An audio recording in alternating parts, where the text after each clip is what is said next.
Welcome to our channel. నేను యజ్ఞమూర్తి. మరోసారి లావణ్య వార్తలోకి ఎక్కింది. ఆమెతో పాటు మస్తాన్ సాయి కూడా. గత ఏడాది రాజ్ తరుణ్ లావణ్య ఇష్యూలో మస్తాన్ సాయి పేరు ప్రముఖంగా వినిపించిన సంగతి మనందరికీ తెలిసిందే. అతను డ్రగ్ పెడ్లర్ కూడా అని చెప్పేసి మనకు తెలియవచ్చింది. పోలీసులు ఆయన్ని గుంటూరులో అరెస్ట్ చేయటం, అలాగే కేవలం డ్రగ్ పెడ్లర్ మాత్రమే కాదు, అతను ఒక బ్లాక్ మెయిలర్ కూడా అని చెప్పేసి లావణ్య ఇప్పుడు పోలీసులకు ఇచ్చినటువంటి ఫిర్యాదులో పేర్కొంది. అనేక మంది వందల కొద్దీ అమ్మాయిలకు సంబంధించినటువంటి ప్రైవేటు వీడియోలు అతని దగ్గర ఉన్నాయి. వాటిని పెట్టుకొని అతను వాళ్ళని బ్లాక్మెయిల్ చేస్తున్నాడు. వాళ్ళందరి జీవితాలు కూడా ప్రమాదంలో పడ్డాయి, నా జీవితంతో పాటు. వాళ్ళందరి జీవితాలు కూడా ప్రమాదంలో ఉన్నాయి. ఈవెన్ హీరో నిఖిల్కి సంబంధించినటువంటి ప్రైవేట్ వీడియో కూడా అతని దగ్గర ఉన్నటువంటి హార్డ్ డిస్క్లో ఉంది. అలాగే వరలక్ష్మి టిఫిన్ సెంటర్ నడుపుతున్నటువంటి ప్రభాకర్ రెడ్డికి సంబంధించినటువంటి ప్రైవేట్ వీడియోలు కూడా అందులో ఉన్నాయి. వీటినన్నింటినీ కూడా తన దగ్గర పెట్టుకొని అతను బ్లాక్మెయిల్ చేస్తున్నాడు అని చెప్పేసి లావణ్య పోలీసులకు ఇచ్చినటువంటి నార్సింగి పోలీసులకు ఇచ్చినటువంటి ఫిర్యాదులో పేర్కొనడం సంచలనంగా మారింది. దీన్ని లావణ్య ఇచ్చిన ఫిర్యాదు మేరకు నార్సింగి పోలీసులు మస్తాన్ సాయిని అరెస్టు చేసి మేజిస్ట్రేట్ ముందు హాజరుపరిచారు. మరి మస్తాన్ సాయి ఏమంటున్నాడు? ఈ సందర్భంగా అక్కడ మస్తాన్ సాయిని మీడియా వాళ్ళు పలకరించే ప్రయత్నం చేసినప్పుడు, నాకు ఏమీ తెలియదు, నన్ను లావణ్య ఇరికించింది ఈ కేసులో, నా దగ్గర ఎలాంటి వీడియోలు నా ఫోన్లో కానీ నాకు సంబంధించిన హార్డ్ డిస్క్లో కానీ ఎలాంటి వీడియో లేవు అని చెప్పేసి అతను మాట్లాడినటువంటి వీడియో ఇప్పుడు మీడియాలో వైరల్గా మారుతున్న విషయం మనం చూస్తూ ఉన్నాం. మరి ఎవరి వర్షన్ కరెక్టు? లావణ్య వర్షన్ కరెక్టా, లేకపోతే మస్తాన్ సాయి వర్షన్ కరెక్టా? జనవరి 31వ తేదీ తన ఇంటికి వచ్చి, అంటే తనతో పాటు మస్తాన్ సాయితో పాటు అతని స్నేహితుడు ఖాజా అనే అతను కూడా వచ్చి తను చంపుతానని చెప్పి బెదిరించారని చెప్పేసి కూడా ఆమె పోలీసులకు ఇచ్చినటువంటి ఫిర్యాదులో పేర్కొన్నారు. మరి నిజంగా మస్తాన్ సాయికి ఏమీ తెలియదా? లావణ్య కావాలని చెప్పేసి ఆయన మీద కేసు పెట్టిందా? వీటి వెనక ఉన్నటువంటి ఏంటి, అసలైనటువంటి ఆధారాలు ఏమిటి? లావణ్య చెప్పిన దాంట్లో, లావణ్య ఇచ్చినటువంటి ఫిర్యాదులో నిజాలు ఎంత? ఈ విషయాలన్నీ కూడా పోలీసుల దర్యాప్తులో తదనంతరం మనకు బయటకు వచ్చే అవకాశాలు ఉన్నాయి. రాజ్ తరుణ్ తను విడిపోవటానికి కూడా మస్తాన్ సాయే కారకుడని కూడా ఇప్పుడు ఆమె చెప్తున్నారు, లావణ్య చెప్తున్నారు. గతంలో మస్తాన్ సాయిని వెనకేసుకొచ్చి రాజ్ తరుణ్ మీద అనేక ఆరోపణలు చేసినటువంటి లావణ్య ఇప్పుడు ప్లేటు మార్చినట్టుగా కనిపిస్తూ ఉంది. తన వర్షన్ పూర్తిగా మార్చినట్టు కనిపిస్తూ ఉంది. రాజ్ తరుణ్ అంటే తనకెంతో ప్రేమ, ఎంతో అభిమానం. కేవలం మస్తాన్ సాయి వల్లే, మస్తాన్ సాయి బ్లాక్ మెయిలింగ్ వల్లే రాజ్ తరుణ్కి దూరం అయ్యాను, రాజ్ తరుణ్ తన నుంచి దూరం అయ్యాడని చెప్పేసి ఇప్పుడు ఆమె చెప్తున్నట్టుగా మనకి తెలుస్తూ ఉంది. మస్తాన్ సాయిని గతంలో అనేక సార్లు పోలీసులు అరెస్టు చేసినట్లుగా కూడా మనకి తెలుస్తూ ఉంది.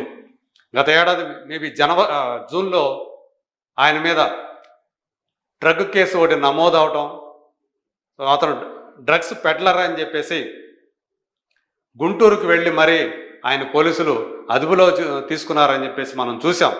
అంతకుముందు మస్తాన్ సాయి తనపై అత్యాచారం జరిపి బ్లాక్మెయిల్ చేశాడు. గుంటూరులో అతని చెల్లి పెళ్లికి, సోదరి పెళ్లికి వెళ్ళినప్పుడు తనని ఒక హోటల్ రూమ్లో ఉంచి తన మీద బలవంతంగా అతను అత్యాచారం చేశాడని కూడా అక్కడే గుంటూరులో కేసు పెట్టినటువంటి విషయం గత ఏడాది రాజ్ తరుణ్తో వ్యవహారం సందర్భంగా బయటికి రావటం మనం చూసాం.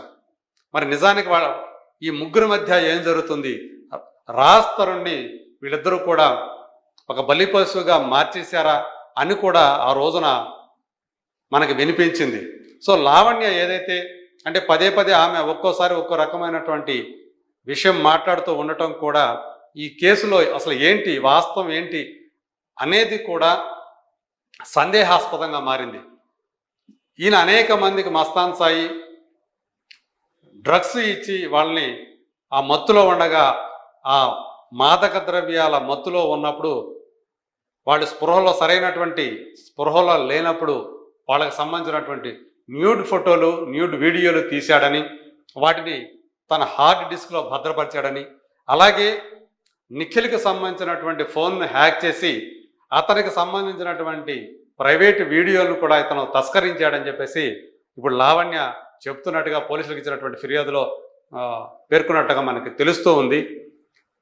మరి హార్డ్ డిస్క్ పోలీసులకి గతంలోనే అతని దగ్గర అతని సెల్ ఫోన్లో అనేక మంది అమ్మాయిలకు సంబంధించినటువంటి అభ్యంతరకరమైనటువంటి వీడియోలు లభ్యమయ్యాయని చెప్పేసి వినిపించింది.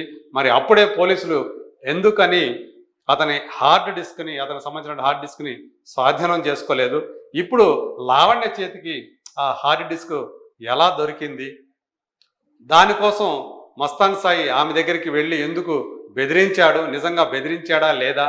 ఇప్పుడు అతను చెప్తున్నట్టుగా నాకు ఏ సంబంధం లేదు, నన్ను ఇరికించింది, ఈ కేసులో ఇరికించింది అని చెప్పేసి అతను ఏదైతే బయటికి చెప్పాడో అందులో వాస్తవం ఉందా, లేకపోతే అతను తనను తాను తప్పించుకునే ప్రయత్నంలో ఆ మాటలు అన్నాడా అనే విషయాలు కూడా బయటికి రావాల్సి ఉంది. ఏదేమైనప్పటికీ కూడా ఈ కేసు ఎప్పుడైతే రాజ్ తరుణ్ లావణ్య వ్యవహారం ఏదైతే బయటికి పొక్కిందో అప్పటి నుంచి కూడా ఈ కేసు ఒక సంచలనంగా మారింది. కొన్ని రోజుల పాటు కాకుండా కొన్ని వారాల పాటు ఇది మీడియాలో పబ్లిక్లో ఈ అంశం నలుగుతూ వచ్చింది.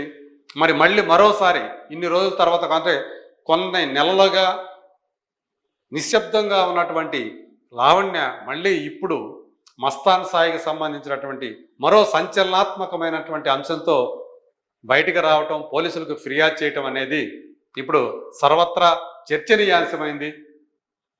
నిజంగా మస్తాన్ సాయి అతని దగ్గర అతని హార్డ్ డిస్క్లో ఇవన్నీ కూడా ఈ న్యూడ్ వీడియోలు ఉన్నాయా, దానికి సంబంధించినటువంటి వాస్తవాలు ఏమిటి అనేది మరి పోలీసులు దర్యాప్తు చేసి తెలుసుకునే అవకాశం ఉంది.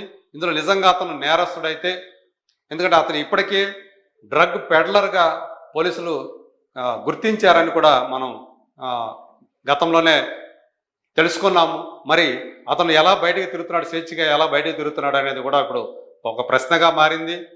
ఇప్పుడు ఈ కేసుకు సంబంధించి లావణ్య ఇచ్చినటువంటి ఫిర్యాదు ఏదైతే ఉందో, ఈవెన్ నిఖిల్ పేరు కూడా ఆమె ప్రస్తావించడం, నిఖిల్కి సంబంధించినటువంటి ప్రైవేట్ వీడియో కూడా హార్డ్ డిస్క్లో నేను చూశానని చెప్పేసి ఆమె ఫిర్యాదులో పేర్కొనటం, ఇవన్నీ గమనిస్తే ఇదేదో చాలా పెద్ద చిన్న వ్యవహారం కాదు, చాలా పెద్ద రాకెట్గా మారే అవకాశాలు ఉన్నట్టు మనకు తెలుస్తూ ఉంది.